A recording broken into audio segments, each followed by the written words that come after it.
Thank you, Mr. Chairman. Judge Garland, it's really good to see you sitting before the Judiciary Committee of the United States Senate. Thank you, Senator. I'm really grateful.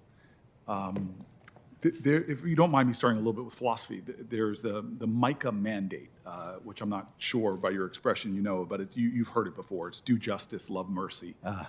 That mandate I do know. Yeah. Yes, and walk humbly. It seems like a pretty good mandate for life. Yes. And this idea of justice, to me, is fundamental to the ideals of a nation, founded with a lot of injustice at the time, but the brilliance of the imperfect geniuses of our founders who aspired to create a society that, John Lewis and others would have called the more beloved community.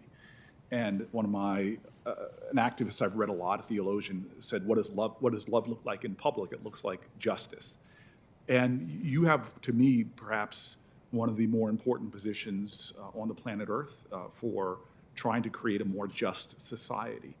And the issues of race, and I was really grateful that you, in your opening remarks, talked about your agency actually coming about to deal with issues of justice in our nation. I want to talk to you about white supremacist violence, which has been mentioned a lot.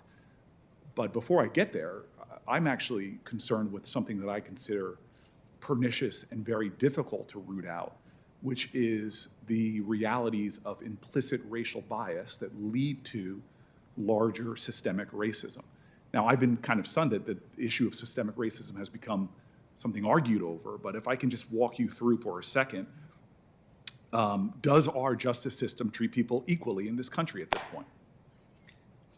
Sadly, and it's plain to me that it does not.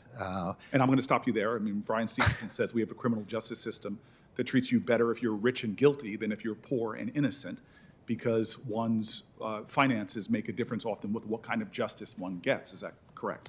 Senator, there's no question that there's disparate treatment in our justice system.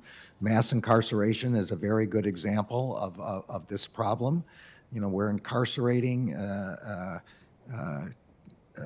25%, almost 25% of the world's population, and we have something like 5% of the world's population. I don't think that is because Americans are worse.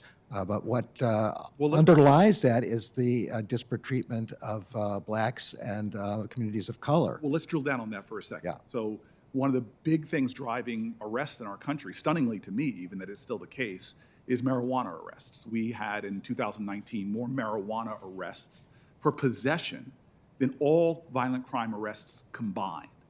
Now, when you break out that data and disaggregate along racial lines, it is shocking that an African American has no difference in usage or selling than someone who's white in America, but their likelihood of being arrested for doing things that 2 of the last 4 presidents admitted to doing is 3 to 4 times higher than somebody white. Is that evidence that within the system there is implicit racial bias? Yes or no, sir? Well, it's definitely evidence of a disparate treatment in the system, which I think does arise out of implicit bias. Unconscious bias, maybe, sometimes conscious bias. And I think that's the fair point. Unconscious or conscious, nonetheless, it results in a system. And I've had great conversations with people on both sides of the aisle, heads of think tanks that all speak to this as abhorrent to American ideals, that we still have a system that so disparately treats people at every point. The station house adjustment, which I know you know what that is, which I've seen happen as a mayor, that people get called in for, arrested for possession of marijuana, and the police make a decision like just leave and your parents come or whatever, and it's dismissed with. We see from station house adjustments to charging, to bail, to sentencing, every objective analysis has shown that race right now in our country is still playing a specific influence in the justice that someone gets. You're aware of all of this, yes? I am, and this is a particular part of the reason why at this moment I think I wanted to be the Attorney General. Right. I want to do the best I can to stop this. I want to get to that. To the point that a lot of my folks are making, you just made, it does not mean that the people who are engaged in this are racist overtly. It means that they have an implicit racial bias that often leads them to make different decisions about different people. That's correct. Yes, it also the marijuana example is a perfect example that you've given here. Here's a nonviolent crime that, with respect to usage, that does not require us to incarcerate people. And we're incarcerating at different rates, significantly different rates compare of the different communities, and that is wrong. And it's the kind of problem that will then follow a person for the rest of their lives. It will make it impossible to get a job. It will lead to a downward economic spiral for their family. Right. And so to that point, and now to your point that I cut you off on before, now I would like to give you a chance to answer to that. Here you were in an agency that was formed to deal with the kind of systemic racism that was going on at that time. When you have disparate use of the law, where you see African Americans being churned into the criminal justice system, where it is concentrated in certain communities and not in others, where it has, as the American Bar Association says, 40,000 collateral consequences on the lives of those African Americans, where they can't get loans from banks, they can't get jobs, they can't get certain business licenses, where it is so dramatic that there are estimates that it costs literally to African Americans in the persistence of a wealth gap in our country, where black families have 1/10 the wealth of white families. If you just look at the impact of the law and the disparate impact on just marijuana, it is estimated to cost African American communities in this country billions of dollars more. My question to you now is, assuming this position where you are called upon for that MICA mandate, what are you going to do about this outrageous injustice that persists and infects our society with such a toll on black and brown communities? Right. So there are many things that the Justice Department has to do in this regard, and I completely agree that disparate results with respect to wealth accumulation, discrimination in employment, discrimination in housing, discrimination in healthcare availability, all of which we all see now in the consequences of a pandemic, which affects communities of color enormously more with respect to infection rates, with respect to hospitalization, and ultimately to death.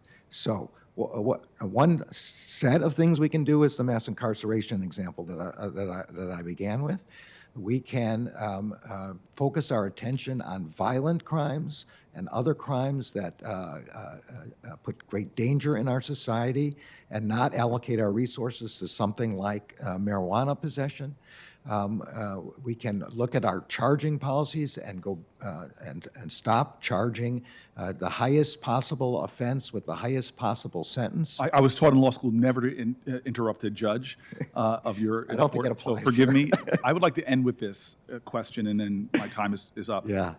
You've talked to me a lot about your thoughts about this, and I've been really inspired. But it gets back to your conviction in this issue and your determination to go down at a time when our nation needs this, to go down as one of the great leaders when it comes to dealing with the daily unconscionable injustices faced by some Americans and not others at the hands of law enforcement. And I think that one thing you said to me privately particularly motivated me to believe you when you talk about your aspirations. And I'm wondering if you could just conclude by answering the question about your motivation and maybe some of your own family history in confronting hate and discrimination in American history. Yes, Senator. So, I come from a family where my grandparents fled anti-Semitism and persecution.